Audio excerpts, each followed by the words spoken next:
Ürün ortaya çıktıktan sonra zaten onu izlemesi, özellikle karşıma koyuyorum ürünü ve sürekli ona bakıyorum. Diyorum bunu ben mi yaptım? Gerçekten güzel oldu diye kendime de iltifat ediyorum. Yani çok yaptığım işleri ben beğeniyorum. Yani bana mutluluk veriyor. Kendimi daha değerli hissediyorum. Yani ben verimli oldukça etrafıma da, aileme de, çocuklarıma da daha verimli olduğumu düşünüyorum.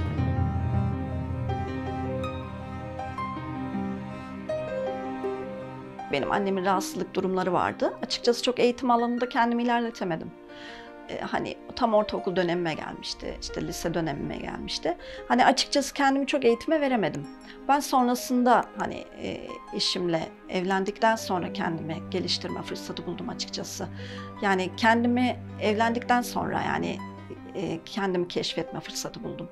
Yani çocuklarım varken üniversite okudum. Ya ben sonrasında hayata atıldım aslında. Benim evlendiğimde mesleğim de yoktu. Lise mezunuydum. Yani hiçbir şeyim yoktu. Elimde hiçbir hünerim yoktu.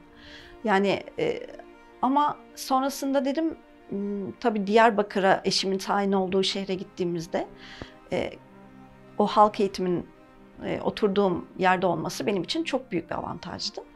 Bunun için ben hobi kısmına eğildim ama ben ondan sonrasında da üniversite okuyup çocuk gelişimi alanında çalışıyordum. Yani hani dediğim gibi yani kadın isterse her şeyi yapar. Çocuğu olması, evli olması hiçbir engel değil bence.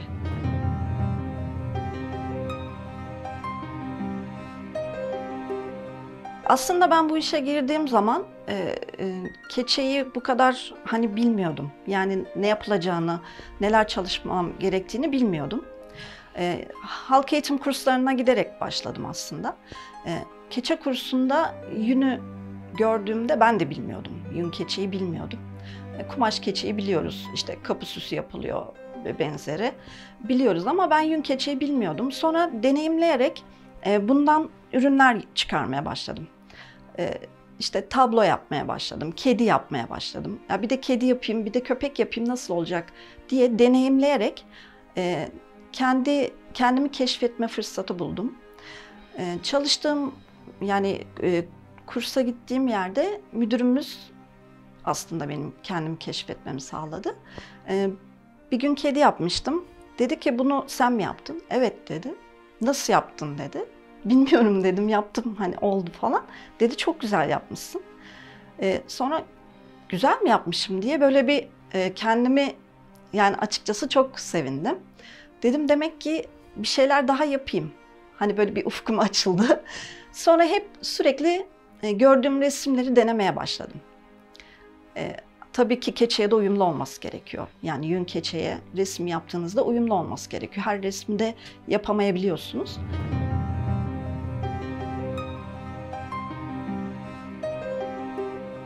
Ben resme bakıyorum. Mesela yaptığım nenede de bu resmi gördüğümde bana çok böyle anlamlı geldi. Bir Karadeniz teyzesi, çalışkan. E, Çok etkilendim resimden. Bunu keçeye dökmek istedim. Yünle bunu tablo yapmak istedim. İlk önce tabii deneyimliyorum yani yapabilir miyim? Acaba keçeyle o ambiyansı verebilir miyim diye bir deniyorum. Sonrasında yüzünü yaptım. O gülüşünü gördüğüm zaman zaten gerisi geldi. Yani sırtındaki odunları, işte şalvarındaki çiçeklerine, her şeyine ayrıntısını büyük bir keyifle ortaya koydum.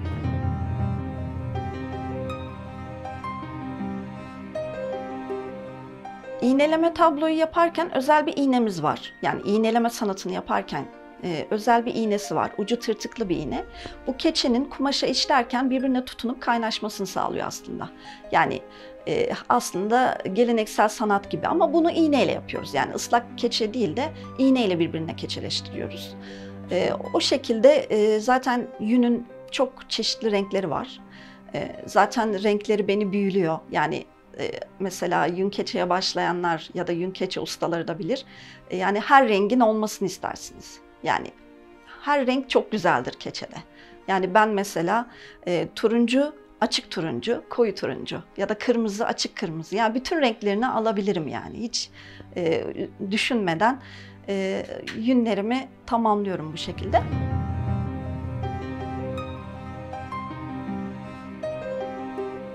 Türkiye'de 6 Şubat depremi olmuştu. Ondan sonraki tarihte Mayıs'ta sergimiz vardı. Ben o günü hani böyle çok hüzünlü bir olay tabii ki. Çok üzüldük. Hepimiz çok yıprandık bu süreçte ama ben hani böyle çok insanları üzmeden de biraz da tebessüm de edilecek tarzda bir ürün çalışmak istedim. Ve Azerbaycan'dan arabasıyla gelen hani biraz kötü bir arabayla gelen bir vatandaşımız vardı. Onu yaptım. Sergide çok ilgi gördü ve bu beni çok mutlu etti. Demek ki dedim ben hani istediğime ulaştım. Yani insanlar çok duygulandılar o tablomu gördüğünde. Ben de çok duygulandım.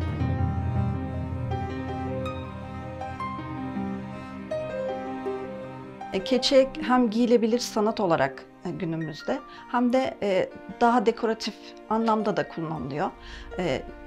Farklı çerçeve, tablo yapabiliyoruz. 3 boyutlu çalışmalar yapabiliyoruz. Şallar, elbiseler. Yani hani aklınızda, hayalinizde olan her şeyi keçeyle yapabilme imkanınız var aslında. Ben öyle yapıyorum aslında. Yani keçeyi kullanırken tabii ki esinlendiğim resimler olabiliyor, yani ürünler olabiliyor. Hayal ediyorum. O benim ürünüm oluyor. Yani sadece rengini ben belirleyebiliyorum, desenini ben belirleyebiliyorum. Ortaya çok güzel ürünler çıkabiliyor.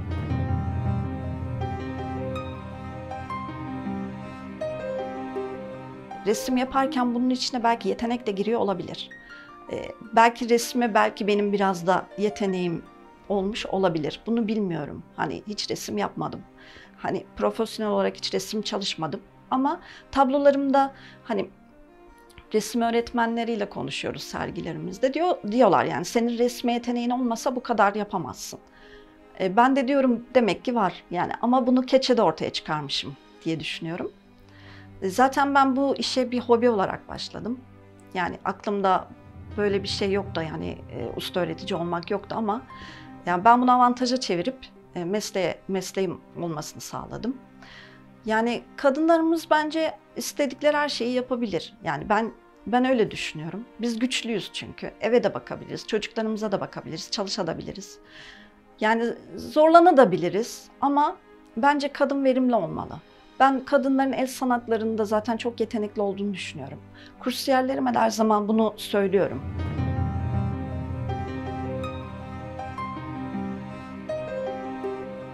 Tablo yapımını çok fazla kişi bilmiyor. Yün keçeyle yapılmış tablolar insanların ilk önce anlam veremedikleri gibi yünden olduğuna ve iğneleme şekliyle, yani ben bunu iğneyle bu resmi yaptığıma inanamıyorlar. Sonrasında işte anlatıyorum tabii. Sergide işimiz de bu. Anlatıyorum. Yünlerimi gösteriyorum. İğnelerimi gösteriyorum. Tekniği anlatıyorum. Ve gerçekten insanlar hayran kalıyor. Biraz daha kursiyer edinme şansı da buluyorum tabii böylece. Çünkü merak edip ben de yapabilir miyim diye kursiyerlerim gelebiliyor.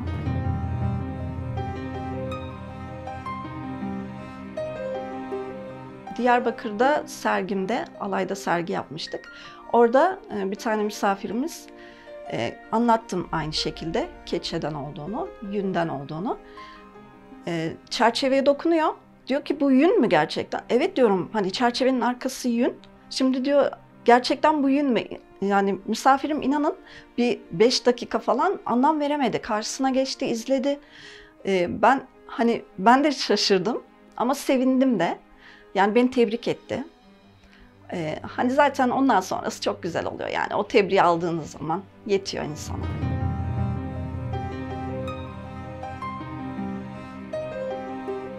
Sergilerimde tablolarım beğeniliyor.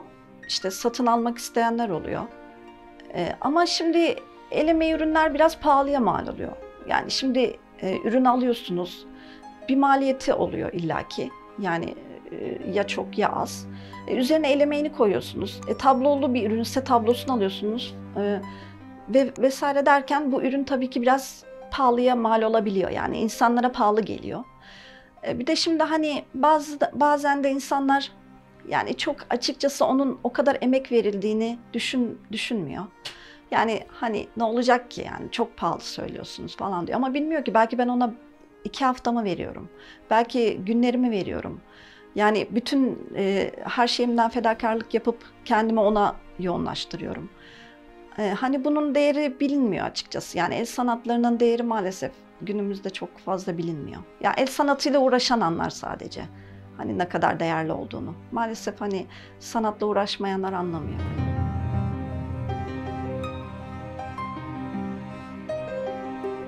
Ben kadınların sanatla uğraşmasını çok isterim.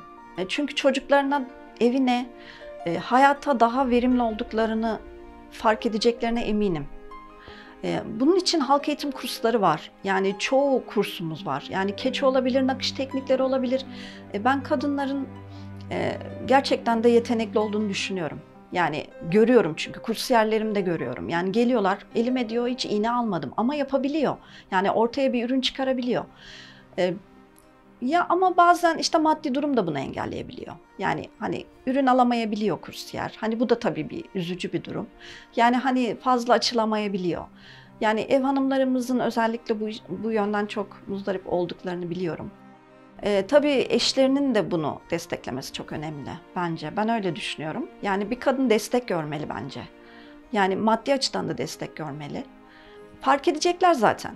Ya eşlerinin mutlu olduğunu, kafasının gerçekten dağıldığını, yani bakış açılarının değiştiğini fark edecekler. Yani ben buna eminim.